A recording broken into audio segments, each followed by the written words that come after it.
Hello dear friends, good morning. Welcome to ನೀಟೋ west official ಚಾನಲ್ಗೆ ಅಂತೇಳಿ ಹೇಳ್ತಾ, ಡಿಯರ್ ಫ್ರೆಂಡ್ಸ್, ಇವತ್ತು ನಿಮ್ಮ ಮುಂದೆ ಒಂದು ಟಾಪಿಕ್ ತಂದಿದ್ದೀನಿ, ಜಾಬ್ ಮತ್ತು ಬಿಸ್ನೆಸ್. ಸೊ ಬಿಸ್ನೆಸ್ಸಲ್ಲಿ ಕೂಡ ಯಾವುದು ಡೈರೆಕ್ಟ್ ಸೆಲ್ಲಿಂಗ್ ಬಿಸ್ನೆಸ್. ಸೊ ನಾನು ಜಾಬ್ ಬಿಡೋದಕ್ಕೆ ಏನು ಕಾರಣ, ಜಾಬಲ್ಲಿ ಅಂಥದ್ದು ಏನಿಲ್ಲ, ನನ್ನ ಕನಸುಗಳನ್ನ ಅಚೀವ್ಮೆಂಟ್ ಮಾಡ್ಕೊಳ್ಲಿಕ್ಕೆ. ದೆನ್ ಡೈರೆಕ್ಟ್ ಸೆಲ್ಲಿಂಗ್ ಬಿಸ್ನೆಸ್ ಒಳಗಡೆ ಅಂಥದ್ದು ಏನಿತ್ತು, ನಾನು ಈ ಒಂದು ಡೈರೆಕ್ಟ್ ಸೆಲ್ಲಿಂಗ್ ಇಂಡಸ್ಟ್ರಿನ ಚೂಸ್ ಮಾಡ್ಕೊಳ್ಲಿಕ್ಕೆ. ಸೊ ನಿಮಗೂ ಕೂಡ ಸತ್ಯ, ನೀವು ಒಂದು ಸೆಕೆಂಡಿಗೆ, ಒಂದು ನಿಮಿಷಕ್ಕೆ, ಒಂದು ಗಂಟೆಗೆ ಮತ್ತು ನಿಮ್ಮ ಎಂಟೈರ್ ಜೀವನದಲ್ಲಿ ಏನೆಲ್ಲ ಸ್ಯಾಲ್ರಿನ ಅರ್ನ್ ಮಾಡ್ತೀರಾ, ಏನೆಲ್ಲ ದುಡಿಮೆ ಮಾಡ್ತೀರಾ ಅನ್ನೋದನ್ನ ಎರಡರಲ್ಲೂ ಕೂಡ ಜಾಬ್ ಮತ್ತು ಬಿಸ್ನೆಸ್ನಲ್ಲಿ ರಿಯಾಲಿಟಿನ ನಿಮಗೆ ಹೇಳ್ತಾ ಹೋಗ್ತೀನಿ ಡಿಯರ್ ಫ್ರೆಂಡ್ಸ್. ಸೊ ಅದೆಲ್ಲ ಹೇಳೋದಕ್ಕಿಂತ ಮುಂಚೆ ಕೆಲವೊಂದು ಕ್ಯಾಟಗರಿ ಜನಗಳು ಬರ್ತಾರೆ. ಸೊ ಆ ಕ್ಯಾಟಗರಿಲಿ ಇರ್ತಕ್ಕಂಥ ವ್ಯಕ್ತಿಗಳನ್ನ ನೋಡೋದಾದರೆ, ಫಸ್ಟ್ ಆಫ್ ಆಲ್ ಡಾಕ್ಟರ್ ಬರ್ತಾರೆ. So one of the best ಸ್ಕಿಲ್ನ ಕಲ್ತಿರ್ತಕ್ಕಂಥ ದೇವರು ಅಂತಲೇ ಕರಿಬೋದು. ಈ ವ್ಯಕ್ತಿ ಮಿನಿಮಮ್ ಅಂದರೂ 19 ವರ್ಷ ಓದಬೇಕಾಗತ್ತೆ. 12 PUC ಕಂಪ್ಲೀಟ್ ಆಗಿರಬೇಕು, ಪ್ಲಸ್ 4-5 ವರ್ಷ MBBSನ ಮಾಡಬೇಕು, ಜೊತೆಗೆ 2 ವರ್ಷ MD ಅಥವಾ MS ಮಾಡಬೇಕಾಗತ್ತೆ. ಇವರು ವರ್ಕ್ ಮಾಡ್ತಾರೆ 24 hours. ಯಾವುದೇ ಕಾರಣಕ್ಕೂ ಇವ್ರಿಗೆ ಒಂದು ಸೆಕೆಂಡ್ ಕೂಡ ಬಿಡುವಿರಲ್ಲ. ಇವ್ರದ್ದು ಸ್ಯಾಲ್ರಿ ಏನಪ್ಪ ಅಂತ ಹೇಳಿದ್ರೆ 75,000. ಏಮ್ಸಲ್ಲಿ ನಾವು ಮಾಡ್ತೀವಿ ಅನ್ನೋದಾದರೆ, All India Institute of Medical ಸೈನ್ಸಲ್ಲಿ ನೋಡ್ತೀವಿ ಅನ್ನೋದಾದರೆ 75,000ರಿಂದ 2 ಲಕ್ಷದ ತನಕ ಒಂದು ಸ್ಯಾಲ್ರಿ ಇದೆ ಡಿಯರ್ ಫ್ರೆಂಡ್ಸ್. ಸೊ ಇವರು ಓದಿರ್ತಕ್ಕಂಥದ್ದು 19 ವರ್ಷ ಓದಿದ್ದಾರೆ. Next 24 hours. ಇವರು ಕೂಡ ಯಾವುದೇ ರೀತಿ ಲೀವ್ ಇರೋದಿಲ್ಲ. ಬೇಕು ಅಂತ ಹೇಳಿದ್ರು ಕೂಡ ಎಮರ್ಜೆನ್ಸಿ ಕಾಲ್ಸ್ ಯಾವುದಾದ್ರು ಕೂಡ ಬಂದೇ ಬರುತ್ತೆ. ನೆಕ್ಸ್ಟ್ ಇನ್ನೂ ಒಂದು ಕ್ಯಾಟಗರಿ ಬರ್ತಾರೆ, ಇಂಜಿನಿಯರ್ಸ್.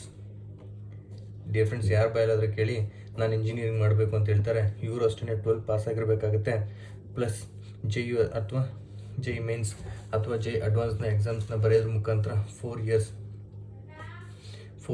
ಆಲ್ಮೋಸ್ಟ್ 4 ಇಯರ್ಸ್ 16 ವರ್ಷ ಏನು ಮಾಡ್ತಾರೆ, ಇವರು ಕೂಡ ಓದ್ತಾರೆ. ಇವರಲ್ಲೂ ಕೂಡ 2 ಲಕ್ಷದಿಂದ ಸ್ಟಾರ್ಟ್ ಆಗುತ್ತೆ. 2 ಲಕ್ಷ ಸ್ಯಾಲ್ರಿ ಸ್ಟಾರ್ಟ್ ಆಗ್ತಾ ಹೋಗುತ್ತೆ. ಆನ್ ಆ್ಯಂಡ್ ಅವರೇಜ್ 2 ಲಕ್ಷ ಇರುತ್ತೆ. ನೆಕ್ಸ್ಟ್ ಇನ್ನೂ ಒಂದು ಕ್ಯಾಟಗರಿ ಬರ್ತಾರೆ. ಇವರು ಅಷ್ಟೇ 11 AM ಇಂದ 11 PM ವರೆಗೂ ಕೂಡ ಇವರು ಡ್ಯೂಟಿ ಮಾಡಬೇಕಾಗುತ್ತೆ. ಕಣ್ಣಿಗೆ ನಿದ್ದೆ ಇರೋದಿಲ್ಲ. ನೆಕ್ಸ್ಟು ವೀಕ್ ಆಫ್ ಬೇಕು ಅಂತ ಹೇಳಿದ್ರೆ, ಒಂದು ವಾರಕ್ಕೆ ಮುಂಚೆನೇ ನಾವೇನು ಮಾಡಬೇಕಾಗುತ್ತೆ, ಒಂದು ವೀಕ್ ಆಫ್ನ ಕೇಳಿರಬೇಕಾಗುತ್ತೆ. ತುಂಬ ರೆಸ್ಪಾನ್ಸಿಬಿಲಿಟಿ ಇರ್ತಕ್ಕಂಥ ಜಾಬ್ ಇದು ಕೂಡ ಆಗಿರುತ್ತೆ. ನೆಕ್ಸ್ಟ್ ಇನ್ನೂ ಒಂದು ಕ್ಯಾಟಗರಿ ಬರುತ್ತೆ, IAS ಅಥವಾ IPS. ಇಲ್ಲಿ 12+3 years ಮೀನ್ಸ್ ಡಿಗ್ರಿ ಕೂಡ ಆಗಿರಬೇಕಾಗುತ್ತೆ. 15 years ಓದಬೇಕಾಗುತ್ತೆ. Just and along with that competitive ಎಕ್ಸಾಮಲ್ಲಿ UPSC ಎಕ್ಸಾಮ್ಸ್ನ ಪಾಸ್ ಮಾಡಬೇಕಾಗುತ್ತೆ. ತುಂಬಾ ತಪಸ್ಸಿ ಕೂತ್ಕೋಬೇಕಾಗುತ್ತೆ. ಪ್ಲಸ್ 3 years ಹಾಕ್ಕೊಂಡ್ರು ಕೂಡ 18 years ಇಲ್ಲಿ ನಾವೇನು ಮಾಡಬೇಕಾಗುತ್ತೆ, ಜಾಬ್ ಓದಬೇಕಾಗುತ್ತೆ. ಸೊ ಹಾಗಾಗಿ ಇಲ್ಲೂ ಕೂಡ ನಾವು ನೋಡ್ತೀವಿ ಅಂತ ಹೇಳಿದ್ರೆ 1 ಲಕ್ಷದಿಂದ ಹಿಡಿದು 1,50,000 ತನಕ ಇವರ ಒಂದು ಸ್ಯಾಲ್ರಿ ಹೋಗುತ್ತೆ ಡಿಯರ್ ಫ್ರೆಂಡ್ಸ್. ನೆಕ್ಸ್ಟ್ ಅದೇ ಥರ ಇವತ್ತು ನೀವು ನೋಡ್ತಾ ಇದ್ದೀವಿ 10ರಿಂದ 15, 20, 30 ಸಾವಿರ ಕ್ಯಾಟಗರಿಲಿ ಇರ್ತಕ್ಕಂಥ ವ್ಯಕ್ತಿಗಳು ಕೂಡ ನಾವು ನೋಡೋದಾದರೆ, ಯೋಚನೆ ಮಾಡಿ, ಇಷ್ಟು ಥರ ಇನ್ಕಮ್ನ ಅರ್ನ್ ಮಾಡ್ತಾರಂಥ ವ್ಯಕ್ತಿಗಳು ತಮ್ಮ ಜೀವನನ ಸೆಟಲ್ ಮಾಡ್ಕೊಳ್ಲಿಕ್ಕೆ ಆಗ್ತಾಯಿಲ್ಲ. ಹಾಗಾದರೆ ನಾವು 10, 15, 20 ಸಾವಿರ ತೊಗೊಳ್ತಿದ್ದಂಥ ವ್ಯಕ್ತಿಗಳು ಲೈಫ್ನ ಸೆಟಲ್ ಮಾಡ್ಕೊಳ್ಲಿಕ್ಕಾಗುತ್ತಾ? ನೆವರ್. ಲೈಫ್ನ ಏನು ಮಾಡ್ತಾಯಿದ್ದೀವಿ ಇವತ್ತೆಲ್ಲರೂ ಕೂಡ, ಲೈಫ್ನ ಏನು ಮಾಡ್ತಾಯಿದ್ದೀವಿ, ಲೀಡ್ ಮಾಡ್ತಾಯಿದ್ದೀವಿ ಡಿಯರ್ ಫ್ರೆಂಡ್, ಲೈಫ್ ಸ್ಟೈಲ್ ಮಾಡ್ತಾಯಿಲ್ಲ. ಸೊ ಹಾಗಾಗಿ ಒಂದು ಇಂಡಸ್ಟ್ರಿ ಜಾಬ್ ಸಿಸ್ಟಮಲ್ಲಿ ಏನೇನೆಲ್ಲ ಆಗ್ತಾಯಿದೆ. ಸೊ ಓವರಾಲ್ ನಾವು 25 ವರ್ಷ, ಒಬ್ಬ ವ್ಯಕ್ತಿ 25 ವರ್ಷದ ಮೇಲೆ ತನಗೆ ಜವಾಬ್ದಾರಿ ಅಂತೇಳಿ ಬಂದಾದಮೇಲೆ ಅಪ್ ಟು 50 ವರ್ಷ ತನ್ನ ರಿಟೈರ್ಮೆಂಟ್ವರೆಗೂ ದುಡಿತಾನೆ. ಸೊ ಓವರಾಲ್ 25 ವರ್ಷ ತನ್ನ ಜೀವನನ ದುಡಿಮೆಯಲ್ಲಿ ಕಳೀತಾ ಹೋಗ್ತಾನೆ. ಸೊ ಒಬ್ಬ ವ್ಯಕ್ತಿ 30,000ಇಂದ ಹಿಡಿದು 2 ಲಕ್ಷ ತನಕ ಇನ್ಕಮ್ನ ಅರ್ನ್ ಮಾಡೋಂಥ ವ್ಯಕ್ತಿಗಳನ್ನ ನಾವು ನೋಡ್ತೀವಿ. ಜೀವನ ಪೂರ್ತಿ 3 ಲಕ್ಷದಿಂದ 2 ಲಕ್ಷ ತನಕ ಇನ್ಕಮ್ನ ಅರ್ನ್ ಮಾಡ್ತಿರೋಂಥ ಸ್ಯಾಲ್ರಿ ತೊಗೊಳ್ತಿರ್ತಕ್ಕಂಥ ವ್ಯಕ್ತಿಗಳ ಬಗ್ಗೆ ನಾನು ಮಾತಾಡೋದಾದರೆ, 30,000 ಇಂಟು 12 ತಿಂಗಳು ಇಂಟು 25 ವರ್ಷಕ್ಕೆ ನಾನು ಲೆಕ್ಕ ಮಾಡೋದಾದರೆ, ಡಿಯರ್ ಫ್ರೆಂಡ್ಸ್, ನಿಮ್ಮ ಒಂದು ಕ್ಯಾಲ್ಸಲ್ಲಿ ನೀವು ನೋಡ್ತೀವಿ ಅನ್ನೋದಾದರೆ, ಡೈರೆಕ್ಟ್ ಕ್ಯಾಲ್ಕುಲೇಷನ್ ನಾವು ನೋಡ್ಬಿಡೋಣ.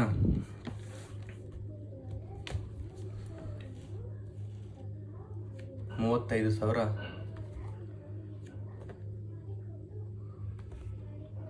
35,000 ಇಂಟು 30,000 ಇಂಟು 12 ತಿಂಗಳು ಇಂಟು 25 ವರ್ಷಕ್ಕೆ ಅಂತ ಹೇಳಿದ್ರೆ ಬರೋಬ್ಬರಿ 90 ಲಕ್ಷ ಆಗುತ್ತೆ ಡಿಯರ್ ಫ್ರೆಂಡ್ಸ್. ಎಷ್ಟು?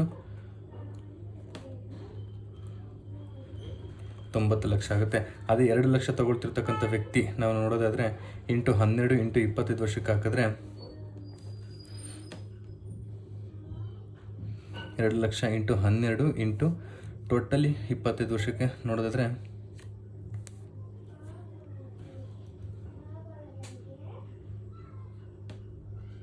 ಬರೋಬ್ಬರಿ 6 ಕೋಟಿ. Unit 10, 100, 1000, 10,000 lac, 10 lac, crore, 6 crore, 6 ಕೋಟಿ, CR ಏನು ಮಾಡ್ತಾಯಿರ್ತಾನೆ, ದುಡಿತಿರ್ತಾನೆ.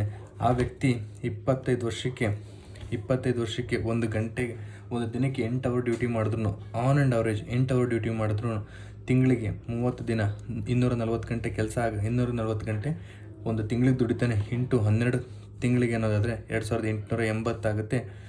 ಇಂಟು 25 ವರ್ಷಕ್ಕಾದರೆ 72,000 ಗಂಟೆ ಕೆಲಸ ಆಗುತ್ತೆ. ಎಷ್ಟು? 72,000 ಗಂಟೆ ಕೆಲಸ ಆಗುತ್ತೆ ಡಿಯರ್ ಫ್ರೆಂಡ್ಸ್. ಸೊ ಹಾಗಾಗಿ ಇಂಟು 25 72,000 ಗಂಟೆ ಟೋಟಲ್ ಓವರಾಲ್ ತನ್ನ ಜೀವನನ 72,000 ಗಂಟೆ ದುಡಿಮೆಯಲ್ಲಿ ತಗೊಳ್ತಾನೆ. ಹಾಗಾಗಿ ಒಬ್ಬ 30,000 ತಗೊಳ್ತಿರ್ತಕ್ಕಂಥ ವ್ಯಕ್ತಿ ಓವರಾಲ್ ತನ್ನ ಜೀವನ ಪೂರ್ತಿ 1 ಕೋಟಿ ಕೂಡ ರೀಚ್ ಮಾಡಲಿಕ್ಕಾಗಲ್ಲ. 90 ಲಕ್ಷ ಡಿವೈಡೆಡ್ ಬೈ 72,000 ಗಂಟೆ. 72,000 ಗಂಟೆ ಅಂತ ಅಂದರೆ ಒಂದು ಗಂಟೆಗೆ 1,250 ರೂಪಾಯಿನ ದುಡಿತಾ ಇರ್ತಾನೆ. 900, 9,000, 90,000, 9 ಲಕ್ಷ, 90 ಲಕ್ಷ ಡಿವೈಡೆಡ್ ಬೈ 72,000 ಗಂಟೆ ಅಂತ ಅಂದ್ಕೊಂಡ್ರೆ ಒಂದು ಗಂಟೆಗೆ 125 ರೂಪಾಯಿ ದುಡಿತಾ ಇರ್ತಾನೆ. ಒಂದು ಗಂಟೆಗೆ 3,600 ಸೆಕೆಂಡು. 3,600 ಸೆಕೆಂಡಿಂದ ಡಿವೈಡ್ ಮಾಡಿದ್ರೆ ಒಂದು ಸೆಕೆಂಡಿಗೆ 0.034. ಒಬ್ಬ 30,000 ದುಡಿತಕ್ಕಂಥ ವ್ಯಕ್ತಿ ಒಂದು ಗಂಟೆಗೆ 1 ಅವರ್ಗೆ 125 ರೂಪಾಯಿ ದುಡಿದ್ರೆ ಒಂದು ಸೆಕೆಂಡಿಗೆ 0.03 ಪೈಸೆ ದುಡಿತಾನೆ. ಅದೇ ನಾವು 2 ಲಕ್ಷ ತಗೊಳ್ತಕ್ಕಂಥ ವ್ಯಕ್ತಿನ ನೋಡಿದ್ರೆ 2 ಲಕ್ಷ ತಗೊಳ್ತಕ್ಕಂಥ ವ್ಯಕ್ತಿನ ನೋಡಿದ್ರೆ ಬರೋಬ್ಬರಿ 6 ಕೋಟಿ ಆಗಿರುತ್ತೆ. 6 ಲಕ್ಷ, 60 ಲಕ್ಷ, 6 ಕೋಟಿ ಡಿವೈಡೆಡ್ ಬೈ 72,000 ಗಂಟೆ ಅಂತ ಅಂದ್ಕೊಂಡ್ರು ಒಂದು ಗಂಟೆಗೆ 833 ರೂಪಾಯಿ ದುಡಿತಾ ಇರ್ತಾನೆ. Divided by 3,600 second. ಒಂದು ಸೆಕೆಂಡಿಗೆ ಯೋಚನೆ ಮಾಡಿ ಡಿಯರ್ ಫ್ರೆಂಡ್ಸ್, ಒಂದು ಸೆಕೆಂಡಿಗೆ 0.23 ಪೈಸೆ ಅರ್ನ್ ಮಾಡ್ತಾ ಇರ್ತಾನೆ, ಸ್ಯಾಲ್ರಿನ ಅರ್ನ್ ಮಾಡ್ತಾ ಇರ್ತಾನೆ. ಸೊ ಹಾಗಾದರೆ ನಮ್ಮ ಒಂದು ಇಂಡಸ್ಟ್ರಿ ಇದೆ direct selling industry. Direct selling industry ಒಳಗಡೆ PUCನಾದರೂ ಮಾಡಿರು, ಡಿಗ್ರಿನಾದರೂ ಮಾಡಿರು, ಬುಗ್ರಿನಾದ್ರು ತೊಗೊಂಡಿರು, ಇಲ್ಲ ಅಂತ ಹೇಳಿದ್ರೆ ಡಾಕ್ಟರೇಟ್ ಆದರೂ ಆಗಿರೋ 2 ಇಯರ್ಸ್ 2 ವರ್ಷ ನೀವೇನಾದರೂ ಮಿನಿಮಮ್ ಕಷ್ಟಪಟ್ಟಿದ್ದೆ ಆದರೆ 2 ಇಯರ್ಸ್ ನೀವು ಕಷ್ಟಪಟ್ಟಿದ್ದೆ ಆದರೆ ಆನ್ ಆ್ಯಂಡ್ ಅವರೇಜ್ 2 ಲಕ್ಷ ಇರುತ್ತೆ ಇನ್ಕಮ್. 2 ಲಕ್ಷ ಇರುತ್ತೆ. ಸೊ ಇದರಲ್ಲಿ 20 ವರ್ಷನೂ ಕೂಡ ನೀವು ಓದಬೇಕಾಗಿಲ್ಲ, 30 ವರ್ಷನೂ ಕೂಡ ಓದಬೇಕಾಗಿಲ್ಲ ಡಿಯರ್ ಫ್ರೆಂಡ್ಸ್.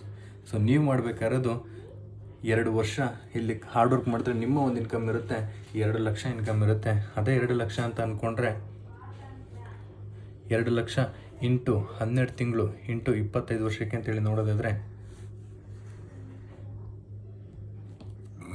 ಇಂಟು 12 ಇಂಟು 25 ವರ್ಷಕ್ಕೆ ನೋಡೋದಾದರೆ ಅದೇ ಸೇಮ್ 6 ಕೋಟಿ.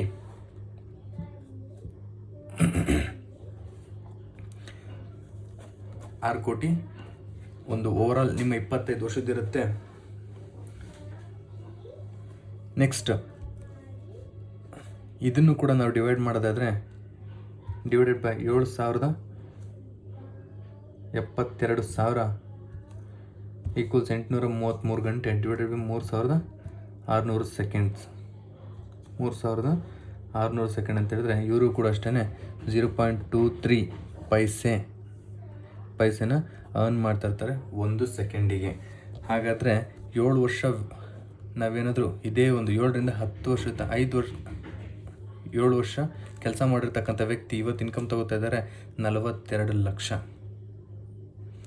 ಎಸ್ ಡಿಯರ್ ಫ್ರೆಂಡ್ಸ್, ಇವತ್ತು ಜಾಬ್ ಮಾಡಿದರೆ 2 ಲಕ್ಷ ಕೊಟ್ಟಿರೋರು ಬಟ್ ಬಿಸ್ನೆಸ್ ಮಾಡಿರೋ ಕಾರಣಕ್ಕೆ 42 ಲಕ್ಷ ಕೊಟ್ಟಿದೆ. ಒನ್ ಆಫ್ ದ ಮೆಂಟರ್ ಅಂತ ಹೇಳ್ಬೋದು, one of the best mentor ಅಂತ ಹೇಳ್ಬೋದು, one of the top leader ಅಂತ ಹೇಳ್ಬೋದು ಆ್ಯಂಡ್ ಟಾಪ್ ಅರ್ನರ್ ಅಂತಲೇ ಹೇಳ್ಬೋದು. ಈ ಕರ್ನಾಟಕದ ಟಾಪ್ ಅರ್ನರ್ ಅಂತಲೇ ಹೇಳ್ಬೋದು ಡಿಯರ್ ಫ್ರೆಂಡ್ಸ್. ಸೊ ಈ ವ್ಯಕ್ತಿ ಬಗ್ಗೆ ಮಾತಾಡೋದಕ್ಕೆ ತುಂಬಾ ಖುಷಿ ಆಗುತ್ತೆ. ಆ್ಯಂಡ್ ಈ ವ್ಯಕ್ತಿ ತೊಗೊಳ್ತಿರ್ತಕ್ಕಂಥ ಇನ್ಕಮ್ 42 ಲಕ್ಷ, ಮಾಡಿರ್ತಕ್ಕಂಥದ್ದು second P U C pass plus degree 2 ವರ್ಷ ಮಾತ್ರ ಓದಿದ್ದಾರೆ, ಡಿಗ್ರಿ ಕೂಡ ಕಂಪ್ಲೀಟ್ ಆಗಿಲ್ಲ. ಇವ್ರು ತಗೋತಕ್ಕಂಥದ್ದು 42 ಲಕ್ಷ ಆಯಿತು ಅಂತ ಹೇಳಿದ್ರೆ 42 ಲಕ್ಷ ಇಂಟು 12 ತಿಂಗಳು ಅಂತ ಹೇಳಿದ್ರೆ ಬರೋಬ್ಬರಿ 5,04 ಲಕ್ಷ ಆಗುತ್ತೆ. ಆನ್ ಆ್ಯಂಡ್ ಅವರೇಜ್ ನಾನು 5 CR ಅಂತ ತೊಗೊಂಡ್ರೆ ಇಂಟು 12 ತಿಂಗಳಿಗೆ ಅಂತ ತೊಗೊಂಡ್ರೆ ಇಂಟು 25 ವರ್ಷಕ್ಕೆ ತೊಗೊಂಡ್ರೆ 126 ಕೋಟಿ ಇವ್ರದ್ದಾಗುತ್ತೆ. ಅದೇ 72,000 ಗಂಟೆಗೆ ನಾವು ಡಿವೈಡ್ ಮಾಡಿದ್ರೆ ಇದನ್ನು 17,500 ರೂಪಾಯಿ ಒಂದು ಗಂಟೆಗೆ ಅರ್ನ್ ಮಾಡ್ತಾ ಇರ್ತಾರೆ ಈ ವ್ಯಕ್ತಿ. ಅದನ್ನು 3,600 ಸೆಕೆಂಡಿಗೆ ನಾವು ಡಿವೈಡ್ ಮಾಡಿದ್ರೆ 4 ರೂಪಾಯಿ 86 ಪೈಸೆ ಒಂದು ಸೆಕೆಂಡಿಗೆ ಅರ್ನ್ ಮಾಡ್ತಾ ಇದ್ದಾರೆ. ಸೊ ಇದು ರಿಯಾಲಿಟಿ ಡಿಯರ್ ಫ್ರೆಂಡ್ಸ್. ಸೊ ಹಾಗಾಗಿ ಇದರಲ್ಲಿ ಏನೇ ನೀವು ಕಷ್ಟ ಬಿದ್ದರೂ ಕೂಡ, ಏನೇ ಕಷ್ಟ ಬಿದ್ದರೂ ಜಾಬಲ್ಲಿ ನಾವು ಇಂಡಸ್ಟ್ರಿ ಒಳಗಡೆಗೆ ನಾವು ಯಾವುದೇ ಕಾರಣಕ್ಕೂ ಡೆವಲಪ್ಮೆಂಟ್ ಆಗಲಿಕ್ಕಾಗಲ್ಲ, ನಮ್ಮ ಡ್ರೀಮ್ಸ್ಗಳನ್ನ ಅಚೀವ್ಮೆಂಟ್ ಮಾಡ್ಕೊಳ್ಳಿಕ್ಕಾಗಲ್ಲ. ಸೊ ಹಾಗಾಗಿ ನಮ್ಮ ಸಾಕಷ್ಟು ಡ್ರೀಮ್ಸ್ ಇದೆ. ಆ ಡ್ರೀಮ್ಸ್ನ ಅಚೀವ್ಮೆಂಟ್ ಮಾಡ್ಕೋಬೇಕು ಅಂತ ಹೇಳಿದ್ರೆ direct selling industry is the best industry. ಯಾವ್ದು ಹೇಳಿ? Direct selling industry best industry. So ಈ ಇಂಡಸ್ಟ್ರಿ ಒಳಗಡೆಗೆ one of the best company Vestige marketing private limited ಅಂತೇಳಿ, ವೆಸ್ಟೀಜ್ ಮಾರ್ಕೆಟಿಂಗ್ ಪ್ರೈವೇಟ್ ಲಿಮಿಟೆಡ್ ಅಂತೇಳಿ. ಸೊ ಈ ಕಂಪನಿ ಮುಖಾಂತರ ನೀವೇನಾದರೂ 2 ಲಕ್ಷ ಇನ್ಕಮ್, 2 ಲ್ಯಾಕ್ ಇನ್ಕಮ್ ಯಾವ ರೀತಿ ಅರ್ನ್ ಮಾಡೋದು ಅಂಥೇಳಿ ನೋಡೋದಾದರೆ ಈ ಒಂದು one of the best company Vestige marketing private limited ಒಳಗಡೆ 2 ಲ್ಯಾಕ್ ಇನ್ಕಮ್ ಯಾವ ರೀತಿ ಅರ್ನ್ ಮಾಡೋದು ಈ ಒಂದು ಡೈರೆಕ್ಟ್ ಸೆಲ್ಲಿಂಗ್ ಇಂಡಸ್ಟ್ರಿ ಒಳಗಡೆ ಅಂತೇಳಿ ನೀವೇನಾದರೂ ಕೇಳೋದಾದರೆ ಎಸ್ ಡಿಯರ್ ಫ್ರೆಂಡ್ಸ್, ಇಲ್ಲಿ ನಮ್ಮ ಮನೆಗೆ ಪಾತ್ರೆ ತೊಳೆಯೋದಕ್ಕೆ, ಮುಖ ತೊಳೆಯೋದಕ್ಕೆ, ಹಲ್ಲುಜ್ಜೋದಕ್ಕೆ, ನೆಲ ಒರೆಸೋದಕ್ಕೆ, ಟಾಯ್ಲೆಟ್ನ ಕ್ಲೀನ್ ಮಾಡಲಿಕ್ಕೆ ಏನೆಲ್ಲ ಸೋಪು, ಪೇಸ್ಟು, ಬ್ರಷಸ್ಸು, ಟೀ ಪುಡಿ, ಕಾಫಿ ಪುಡಿ, ಹೇರ್ ಆಯಿಲ್, ಶಾಂಪು ಇದನ್ನೆಲ್ಲ ತೊಗೊಂಬರ್ತಾ ಇರ್ತಾರೆ ಕಾಕ ಅಂಗಡಿಯಿಂದ. ಅಟ್ಲೀಸ್ಟ್ 3,000 ರೂಪಾಯಿಗೆ ನೀವೇನು ಮಾಡ್ತಾ ಇರ್ತಾರೆ, ಕಾಕ ಅಂಗಡಿಯಲ್ಲಿ ತೊಗೊಂಬರ್ತಾ ಇರ್ತೀರ. ಜೊತೆಗೆ ಇನ್ನೊಂದು ತೊಗೊಂಬರ್ತಾ ಇರ್ತೀರ 75% ಅಷ್ಟು ಕಾಯಿಲೆ. ಯಾಕೆ ಅಂತ ಹೇಳಿದ್ರೆ ಇಲ್ಲಿ ನಿಮಗೆ ಟ್ರೆಡಿಷ್ನಲ್ ಮಾರ್ಕೆಟಿಂಗ್ ಅಂತೇಳಿ ಕರಿತೀವಿ. ಆ ಟ್ರೆಡಿಷ್ನಲ್ ಮಾರ್ಕೆಟಿಂಗಲ್ಲಿ ನಿಮ್ಗೆ ಯಾವುದೇ ಕಾರಣಕ್ಕೂ ಕ್ವಾಲಿಟಿ ಇರ್ತಕ್ಕಂಥ ಪ್ರಾಡಕ್ಟ್ನ ನಿಮಗೆ ಕೊಡೋದಿಲ್ಲ. ಜಸ್ಟ್ ನಿಮಗೆ ಕೊಡ್ತಕ್ಕಂಥದ್ದು ಟಾಯ್ಲೆಟ್ ಗ್ರೇಡ್ ಇರತಕ್ಕಂಥದ್ದು ಸೋಪ್ನಾಗೂ ಯೂಸ್ ಮಾಡ್ತೀವಿ. 75% ಕೆಮಿಕಲ್ನ ಇರತಕ್ಕಂಥ ಪ್ರಾಡಕ್ಟ್ಸ್ಗಳನ್ನ ನಾವು ಯೂಸ್ ಮಾಡ್ತೀವಿ. ಸೊ ಇಲ್ಲಿ ಒಂದು ಮ್ಯಾನುಫ್ಯಾಕ್ಚರ್ ಆಗ್ತಾಯಿದೆ, ಒಂದು ಮೊಬೈಲ್ ಅಂತೇಳಿ ಕಸ್ಟಮರ್ಗೆ ರೀಚ್ ಆಗ್ತಾಯಿದೆ ಅಂತ ಹೇಳಿದ್ರೆ ಆ ಒಂದು ಮೊಬೈಲ್ ಇರುತ್ತೆ 24,000, ಬಟ್ ಅದೇ ಒಂದು ಫೋನ್ ಇರುತ್ತೆ 4,000 ಕಂಪನಿ ಮ್ಯಾನುಫ್ಯಾಕ್ಚರಿಂಗಲ್ಲಿ. ಸೊ ಅದೇ ಒಂದು ವಿವೋ ಫೋನ್ನ ಕಸ್ಟಮರ್ 24,000 ಕೊಟ್ಟು ತೊಗೊಳ್ತಾ ಇದ್ದಾನೆ ಅಂತ ಹೇಳಿದ್ರೆ, ಸೊ ಇನ್ನು ಉಳಿದಿರ್ತಕ್ಕಂಥ ಕಂಪನಿ 4,000 ತೊಗೊಳ್ತಾ ಇದೆ, ಇನ್ನು 20,000 ಎಲ್ಲಿ ಹೋಗ್ತದೆ ಅಂತೇಳಿ ನೋಡೋದಾದರೆ ಈ ಕಸ್ಟಮರ್ ತೊಗೊಂಡಿರ್ತಕ್ಕಂಥ ಫೋನ್ ಪಕ್ಕದಲ್ಲಿ ಯಾರೂ ಕೂಡ ಮ್ಯಾನುಫ್ಯಾಕ್ಚರ್ ಮಾಡಲ್ಲ. ರಿಟೇಲರ್ ಶಾಪ್ ಹತ್ರ ಹೋಗ್ತಾನೆ, ರಿಟೇಲರ್ ಕೂಡ ಮ್ಯಾನುಫ್ಯಾಕ್ಚರ್ ಮಾಡಲ್ಲ. ಹೋಲ್ಸೇಲರ್ ಹತ್ರ ಹೋಗ್ತಾನೆ, ಹೋಲ್ಸೇಲರ್ ಕೂಡ ಮ್ಯಾನುಫ್ಯಾಕ್ಚರ್ ಮಾಡಲ್ಲ. ಕ್ಯಾರಿಂಗ್ ಆ್ಯಂಡ್ ಫಾರ್ವರ್ಡಿಂಗ್ ಏಜೆಂಟ್ ಹತ್ರ ಹೋಗ್ತಾನೆ, ಕ್ಯಾರಿಂಗ್ ಆ್ಯಂಡ್ ಫಾರ್ವರ್ಡಿಂಗ್ ಏಜೆಂಟ್ ಏನು ಮಾಡ್ತಾನೆ, ಸೂಪರ್ ಸ್ಟಾಕಿಸ್ಟ್ ಹತ್ರ ಹೋಗ್ತಾನೆ, ಸ್ಟಾಕಿಸ್ಟ್ ಏನು ಮಾಡ್ತಾನೆ, ಸೂಪರ್ ಸ್ಟಾಕಿಸ್ಟ್ ಹತ್ರ ಹೋಗ್ತಾನೆ, ಸೂಪರ್ ಸ್ಟಾಕಿಸ್ಟು ಕೂಡ ಏನು ಮಾಡ್ತಾನೆ, ಮ್ಯಾನುಫ್ಯಾಕ್ಚರ್ ಮಾಡಲ್ಲ, ಡೈರೆಕ್ಟ್ ಕಂಪನಿ ಹತ್ರ ಹೋಗ್ತಾನೆ. ಇವ್ರು ಯಾರೂ ಕೂಡ ಫ್ರೀ ಆಫ್ ಕಾಸ್ಟಲ್ಲಿ ಸರ್ವಿಸ್ ಮಾಡಲ್ಲ. ಇವರೆಲ್ಲರೂ ಕೂಡ 1,000-2,000 ರೂಪಾಯಿ ಆಸೆಗೋಸ್ಕರನೇ 1,000-2,000 ರೂಪಾಯಿ ಆಸೆಗೋಸ್ಕರನೇ ಇವರು ಕೂಡ ಏನು ಮಾಡ್ತಾರೆ, ಒಂದು ಟ್ರಾನ್ಸ್ಪೋರ್ಟ್ ಮಾಡಿ ಕಸ್ಟಮರ್ಗೆ ರೀಚ್ ಮಾಡ್ತಾರೆ. ಸೊ ಇವ್ರ ಕಡೆಯಿಂದ ಸೇರಿ 10,000 ಹೋಗುತ್ತೆ ಅನ್ನೋದಾದರೆ ಪ್ಲಸ್ 4,000 ಕಂಪನಿಗೆ ಹೋಯ್ತಂದರೆ 4,000 ಮಾತ್ರ ಕಂಪನಿಗೆ ಹೋಗೋದು, ಇನ್ನು 10,000 ಎಲ್ಲಿ ಹೋಗ್ತೈತೆ ಅಂತೇಳಿ ನೋಡೋದಾದರೆ ಟಿ ವಿ ಮತ್ತು ಆ್ಯಡ್ಸ್ಗೆ ಹೋಗ್ತಾ ಇರುತ್ತೆ. ಈ ಒಂದು ಆ್ಯಡ್ ಕೊಡ್ತಕ್ಕಂಥ ವ್ಯಕ್ತಿಗಳು, ಇಲ್ಲಿ ಒಂದು ಆ್ಯಡ್ ಕೊಡ್ತಕ್ಕಂಥ ವ್ಯಕ್ತಿಗಳು, ಒಂದು ಧೋನಿ ಯಾವತ್ತೂ ಕೂಡ ಒಂದು ಆ್ಯಡ್ ಕೊಡ್ತಾನೆ ಇಂಜಿನ್ ಆಯಿಲ್ ಬಗ್ಗೆ. ಇವನು ಯಾವತ್ತೂ ಕೂಡ ಇವನಲ್ಲಿರ್ತಕ್ಕಂಥ ಟೂ ವೀಲರ್ನ ತೊಗೊಂಡು ಗ್ಯಾರೇಜ್ಗೆ ಹೋಗಿಲ್ಲ ಡಿಯರ್ ಫ್ರೆಂಡ್ಸ್. ನಮಗೆ ನಿಮಗೆ ನಾವು ನೀವು ಓಡಿಸ್ತಕ್ಕಂಥ ವೆಹಿಕಲ್ಗೆ ಇಂಜಿನ್ ಆಯಿಲ್ ಬಗ್ಗೆ ಈ ವ್ಯಕ್ತಿ ಮಾತಾಡೋದಕ್ಕೆ ಬರ್ತಾನೆ. ಅದೇ ವ್ಯಕ್ತಿ ಯಾವ ಇಂಜಿನ್ ಆಯಿಲ್ ಹೆಸರು ಕೂಡ ಗೊತ್ತಿಲ್ಲ. ಒಬ್ಬ ವ್ಯಕ್ತಿ ಬರ್ತಾರೆ ತಂಡ ಕೂಲ್ ಅಂತ ಹೇಳ್ಬಿಟ್ಟು. ಸೊ ಈ ವ್ಯಕ್ತಿ ಯೂಸ್ ಮಾಡ್ತಕ್ಕಂಥ ತಂಡ ಕೂಲ್ ಅಂತೇಳಿ ಏನು ಬರ್ತಾರೆ ಆ್ಯಡ್ ತೊಗೊಂಡು ಬರ್ತಾರೆ. ಈ ವ್ಯಕ್ತಿ ಕೂಡ ₹1 ನವರತ್ನನ ಯೂಸ್ ಮಾಡಲ್ಲ, ಬಟ್ ನಮಗೆ ರೆಕಮೆಂಡ್ ಮಾಡ್ತಾರೆ ನೀವು ಯೂಸ್ ಮಾಡಿ ಅಂತೇಳಿ. ಸೊ ಆ್ಯಡ್ ಮೂಲಕ ಏನು ಮಾಡ್ತಾಯಿದ್ದಾರೆ ಈ ವ್ಯಕ್ತಿಗಳು ನಮಗೆ ಎಚ್ಚರ ಮಾಡ್ತಾಯಿದ್ದಾರೆ ಈ ಪ್ರಾಡಕ್ಟ್ನ ತೊಗೊಳ್ರಿ ಅಂತೇಳಿ. ಸೊ ಹಾಗಾಗಿ ಟ್ರೆಡಿಷ್ನಲ್ ಮಾರ್ಕೆಟಿಂಗಲ್ಲಿ ಲೋ ಕ್ವಾಲಿಟಿ ಇರ್ತಕ್ಕಂಥ ಪ್ರಾಡಕ್ಟ್ಸ್ನ ನಾವು ಯೂಸ್ ಮಾಡ್ತಾ ಬಂದಿದ್ದೀವಿ. ಸೊ ನಮ್ಮ ದುಡ್ಡಲ್ಲಿ ಈ ವ್ಯಕ್ತಿಗಳು ಏನು ಮಾಡ್ತಾಯಿದ್ದಾರೆ, ಈ ವ್ಯಕ್ತಿಗಳು ಟಿವಿಲಿ ಆ್ಯಡ್ ಕೊಡೋಂಥ ವ್ಯಕ್ತಿಗಳು ದೊಡ್ಡ ಶ್ರೀಮಂತರಾಗ್ತಾಯಿದ್ದಾರೆ.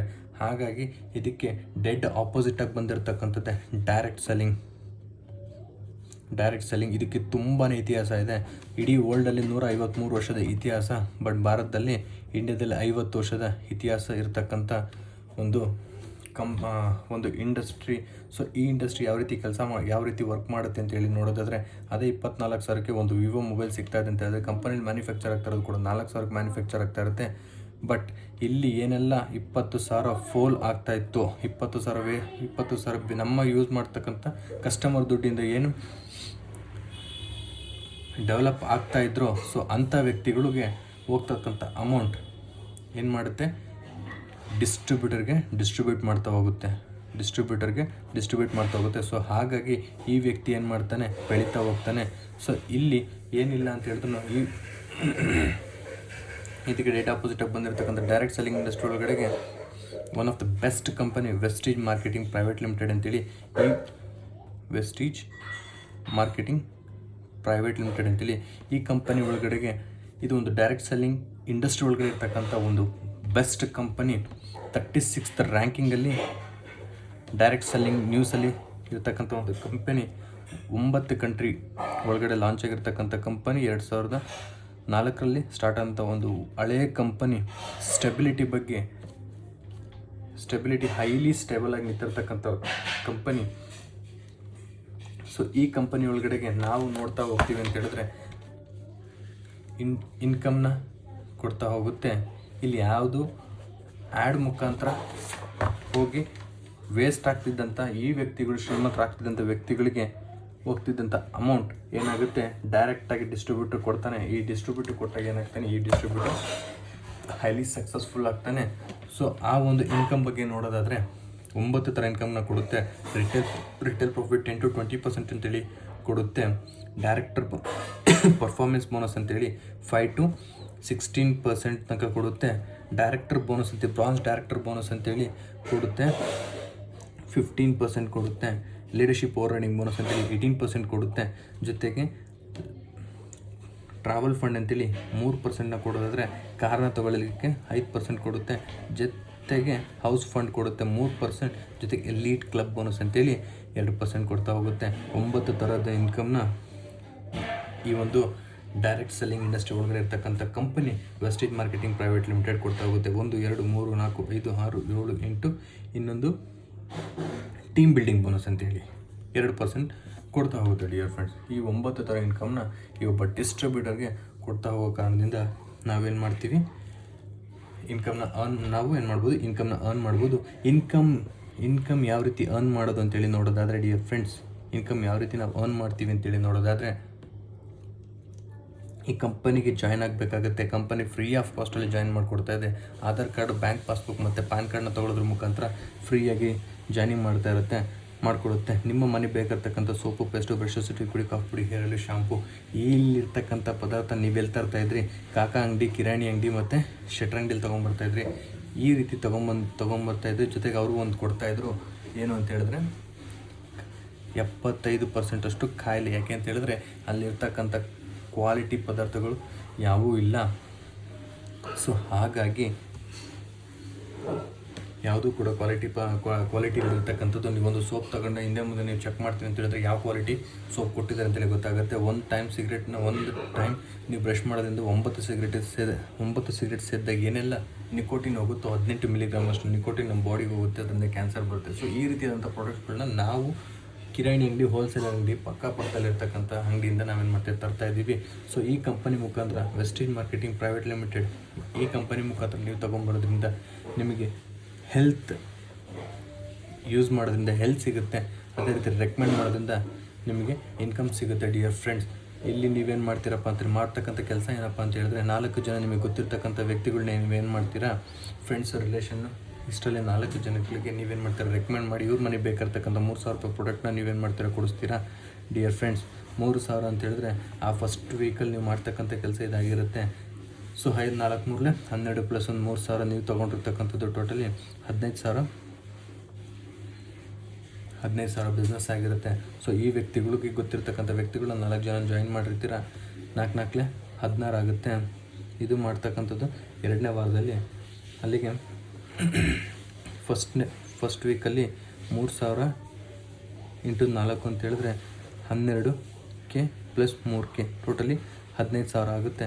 ಸೆಕೆಂಡ್ ವೀಕಲ್ಲಿ 16 ಜನ ಇಂಟು 3,000 ಅಂತ ಹೇಳಿದ್ರೆ 16 48,000 ಆಗುತ್ತೆ. 48,000 ಬಿಸ್ನೆಸ್ಸು. ಸೊ 3ನೇ ವಾರದಲ್ಲಿ ಇವ್ರೇನು ಮಾಡ್ತಾರೆ, ಕೆಳಗಡೆ ಗೊತ್ತಿರ್ತಕ್ಕಂಥ ನಿಮ್ಮ ಟೀಮ್ ಏನಾಗುತ್ತೆ ಸ್ಪ್ರೆಡ್ ಆಗ್ತಾ ಹೋಗುತ್ತೆ. 16 ಇಂಟು 4 ಅಂತ ಹೇಳಿದ್ರೆ 16 64 ಇಂಟು 3,000 ಅಂತ ಹೇಳಿದ್ರೆ 1,90,000 ಬಿಸ್ನೆಸ್ ಆಗಿರುತ್ತೆ. ಸೊ 1,90,000 ಬಿಸ್ನೆಸ್ ಆಗಿರುತ್ತೆ. ನೆಕ್ಸ್ಟ್ 4th ವೀಕಲ್ಲಿ 64 ಇಂಟು 4 ಅಂತ ಹೇಳಿದ್ರೆ 216 ಜನ ಪ್ರೊಡಕ್ಟಿವ್ 216 ಜನ ಆಗಿರ್ತಾರೆ ನಿಮ್ಮ ಟೀಮಲ್ಲಿ. ಟೋಟಲ್ 7,90,000 ತನಕ ನಿಮ್ದು ಏನಾಗಿರುತ್ತೆ ಓವರಾಲ್ ಬಿಸ್ನೆಸ್ ಆಗಿರುತ್ತೆ. ಎಂಟೈರ್ ಮಂತಲ್ಲಿ ನೀವೇನು ಮಾಡಿರ್ತೀರ 10,90,000 ನೀವೇನು ಮಾಡಿರ್ತೀರ ಬಿಸ್ನೆಸ್ ಮಾಡಿರ್ತೀರ. ಸೊ ಕಂಪನಿಯಲ್ಲಿ ಇಲ್ಲಿರ್ತಕ್ಕಂಥ ವ್ಯಕ್ತಿಗಳು 4 ಜನ ಏನಿದ್ರಲ್ಲ ಇಲ್ಲಿ, ಈ 4 ಜನನ ಕರಿತೀವಿ ಬ್ರಾಂಚ್ ಡೈರೆಕ್ಟರ್ ಆಗಿರ್ತಾರೆ. ಇವ್ರಿಗೂ ಕೂಡ ಇನ್ಕಮ್ ಏನಿಲ್ಲ ಅಂದರೆ 25,000 ಇನ್ಕಮ್ ಇರುತ್ತೆ. ಇಲ್ಲಿರ್ತಕ್ಕಂಥ ವ್ಯಕ್ತಿಗಳನ್ನ ಸಿಲ್ವರ್ ಡೈರೆಕ್ಟರ್ ಅಂತೇಳಿ ಕರಿತೀವಿ. ಸಿಲ್ವರ್ ಡೈರೆಕ್ಟರ್ ಅಂತೇಳಿ ಕರಿತೀವಿ. ಇವರು ಸಿಲ್ವರ್ ಡೈರೆಕ್ಟರ್ ಆಗಿರ್ತಾರೆ. ನೀವು 4 ಜನ ಸಿಲ್ವರ್ ಡೈರೆಕ್ಟರ್ ಆಗಿರೋಕ್ಕಂದ್ರೆ ಡೈಮಂಡ್ ಡೈರೆಕ್ಟರ್ ಆಗಿರ್ತೀರ. ಸೊ ಈ ಡೈಮಂಡ್ ಡೈರೆಕ್ಟ್ರಲ್ಲಿ ಮಿನಿಮಮ್ ಅಂತ ಹೇಳಿದ್ರು ಏನಿಲ್ಲ ಅಂತ ಹೇಳಿದ್ರು ಈ 10 ಲಕ್ಷನ 2.5 ಲಕ್ಷ ಈ ಒಂದು ಲೈನಲ್ಲಿ, 2.5 ಲಕ್ಷ ಈ ಒಂದು ಲೈನಲ್ಲಿ, 2.5 ಲಕ್ಷ ಈ ಒಂದು ಲೈನಲ್ಲಿ ಡಿಸ್ಟ್ರಿಬ್ಯೂಟ್ ಮಾಡೋದ್ರಿಂದ ಸೊ ನಿಮಗೆ ಆನ್ ಆ್ಯಂಡ್ ಅವರೇಜ್ ಏನಿಲ್ಲ ಅಂತ ಹೇಳಿದ್ರು 2 ಲಕ್ಷ ತನಕ ನಿಮಗೆ ಇನ್ಕಮ್ ಇರುತ್ತೆ ಡಿಯರ್ ಫ್ರೆಂಡ್ಸ್. ನೀವು ಇಲ್ಲಿ ಮಾಡ್ತಕ್ಕಂಥ ಕೆಲಸ ಏನಾದರೂ ಏನು ಕಲ್ಲತ್ತಾಕೋಂಥ ಕೆಲಸ ಏನಾದರೂ ಮಾಡ್ತಿದ್ದೀರಾ ನೆವರ್ ಫ್ರೆಂಡ್ಸ್. ನೆಕ್ಸ್ಟ್ ಇಲ್ಲಿ ನೀವು ಮನೆಗೆ ತೊಗೊಂಬರ್ತಕ್ಕಂಥ ಪ್ರಾಡಕ್ಟ್ 3,000 ಆಗಿತ್ತು ಅಂತ ಹೇಳಿದ್ರೆ ಈಗೆ 600 ರೂಪಾಯಿ ಡಿಸ್ಕೌಂಟ್ ಸಿಗುತ್ತೆ. 300 ರೂಪಾಯಿ ಆಫ್ ಪ್ರಾಡಕ್ಟ್ ಫ್ರೀ ಆಫ್ ಕೊಡ್ತಾರೆ. 100 ರೂಪಾಯಿ ಕಂಪನಿ ನಿಮ್ಮ ಅಕೌಂಟಿಗೆ ತೆಗೆದುಬಿಸಾಗುತ್ತೆ. ಇದನ್ನು ನೀವೇನಾದರೂ 4 ತಿಂಗಳು ಪರ್ಚೇಸ್ ಮಾಡಿದ್ದೆ ಆದರೆ 4 ತಿಂಗಳು ಪರ್ಚೇಸ್ ಮಾಡಿದ್ದೆ ಆದರೆ ನಿಮಗೆ ಟೋಟಲ್ 12,000 ಆಗುತ್ತೆ. 4 ತಿಂಗಳು ಪರ್ಚೇಸ್ ಮಾಡಿದ್ದೆ ಆದರೆ 5ನೇ ತಿಂಗಳು 2,500 ರೂಪಾಯಿ ಪ್ರಾಡಕ್ಟು ಫ್ರೀ ಆಫ್ ಕಾಸ್ಟಲ್ಲಿ ಕೊಡುತ್ತೆ. 5ನೇ ತಿಂಗಳು 2,500 ಪ್ರಾಡಕ್ಟ್ ಫ್ರೀ ಆಫ್ ಕಾಸ್ಟಲ್ಲಿ ಕೊಡುತ್ತೆ. ಇದನ್ನು ಕರಿತೀವಿ ಕನ್ಸಿಸ್ಟೆನ್ಸಿ ಆಫರ್ ಅಂತ ಹೇಳ್ಬಿಟ್ಟು CNC ಆಫರ್ ಅಂತೇಳಿ. ಈ 12,000ದಲ್ಲಿ ನಿಮಗೆ 1,000 ರೂಪಾಯಿ ತಿಂಗಳು ಕೊಂಡ್ರೂ 4 ತಿಂಗಳಿಗೆ ಏನಿಲ್ಲ ಅಂತ ಹೇಳಿದ್ರು 4,000 ನಿಮಗೆ 12,000ದಲ್ಲಿ ಮೈನಸ್ 4,000 ಅಂತ ಹೇಳಿದ್ರೆ 8,000 ನಿಮಗೆ 3,000 ರೂಪಾಯಿ ಪ್ರಾಡಕ್ಟು ಫ್ರೀ ಆಫ್ ಕಾಸ್ಟಲ್ಲಿ ಬಂದಿರುತ್ತೆ. ಇನ್ನು ಉಳ್ಕೊಂಡಿದ್ದು 5,000. ಈ 5,000 ನೀವೇನು ಮಾಡಿದ್ರೆ 4 ತಿಂಗಳಿಗೆ ಡಿವೈಡ್ ಮಾಡಿದ್ರೆ 1,250 ರೂಪಾಯಿ. ನೀವು 1,250 ರೂಪಾಯಿ ಕೊಟ್ಟು ಈ company Vestige marketing private limited ಅನ್ನೋ ಕಂಪ್ನಿಲಿ ಕೊಡ್ತಾ ಇದ್ದೀರಾ. ಸೊ ಇದನ್ನೇನಾದರೂ ನೀವು ಹೋಲ್ಸೇಲರ್ ಅಂಗಡಿಲಿ ಅಕ್ಕಪಕ್ಕ ಕಾಕ ಅಂಗಡಿಲಿ ಏನಾದರೂ ತಾತ ಮುತ್ತಾತನ ಕಾಲದಿಂದ ತೊಗೊಂಬರ್ತಾಯಿದ್ದೀರಾ, 1,000 ರೂಪಾಯಿ ಪ್ರಾಡಕ್ಟ್ ಏನಾದರೂ ಫ್ರೀ ಆಫ್ ಕಾಸ್ಟಲ್ಲಿ ಕೊಟ್ಟಿರೋದು ಇತಿಹಾಸದಲ್ಲೆಲ್ಲ. ಸೊ ಈಗ ಒಂದು ವೆಸ್ಟೀಜ್ ಮಾರ್ಕೆಟಿಂಗ್ ಪ್ರೈವೇಟ್ ಲಿಮಿಟೆಡ್ ಕೊಡ್ತಾ ಇದೆ. ಸೊ ಈ ರೀತಿ ನೀವು ಮಾಡೋದ್ರಿಂದ ನೀವು ಇನ್ಕಮ್ನ ಅರ್ನ್ ಮಾಡ್ಬೋದು ಡಿಯರ್ ಫ್ರೆಂಡ್ಸ್. ಸೊ ಹಾಗಾಗಿ ನಿಮಗೆ ಕ್ಲಾರಿಫಿಕೇಷನ್ ಬೇಕು ಅಂತ ಹೇಳಿದ್ರೆ ಸೊ 998027 ಈ ನಂಬರ್ಗೆ ಕಾಲ್ ಮಾಡೋದ್ರ ಮುಖಾಂತರ ನೀವು ಕ್ಲಾರಿಫಿಕೇಷನ್ ತೊಗೊಳ್ಬೋದು. So thank you. Have a nice day. Wish you well.